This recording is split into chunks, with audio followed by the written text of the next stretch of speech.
Then the other question, also a very good one. What does the trend seem to be? Is it a sharp upward curve or down, or has been going on, do you think, for years? Or is this something relatively recent with a big upswing? I have reports going back to 1992, Rick. Many more reports starting around 1997. But I can tell you that a real upsurge, a spike, has occurred since December of last year, January, February of this year. The trend seems to be up sharply at that time and continuing at very high levels over many American cities. I can name a few off the top of my head. Dallas, Phoenix, Bakersfield again, Kansas City, Asheville, North Carolina keeps coming up in recent days again and again. Great, that's where my mom is. Okay. My mom's in Asheville. All over the United States, as well as more remote rural communities. I'm thinking of Sallisaw, Oklahoma, a big one for low-level spraying, many sick people, outbreak of lupus, which I suspect is really Mycoplasma fermentans exhibiting the same symptoms as lupus. Sallisaw also important because we have a goo sample that was examined by Dr. Greg Hanford and some folks out in California. Mm-hmm. When are we going to have the results of some of these samples taken?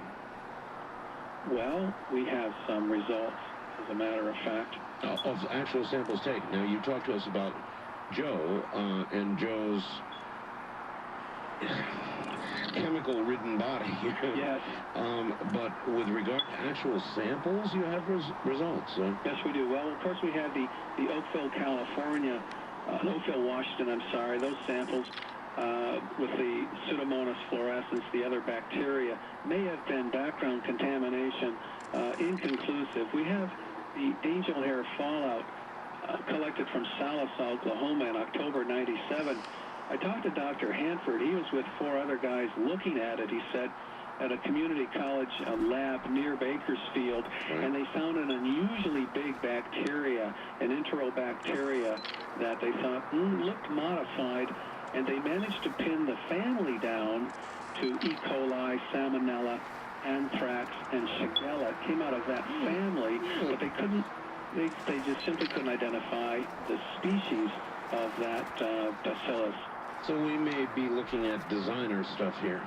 We are definitely looking at things that have come out of research laboratories, as well as bacteria that could be present in the soil. I find it interesting, if I can use that word, suggested perhaps a better word, that the recent outbreaks of flesh-eating staph you're aware of are in Delaware, Michigan, Rockford, Illinois in the last few weeks.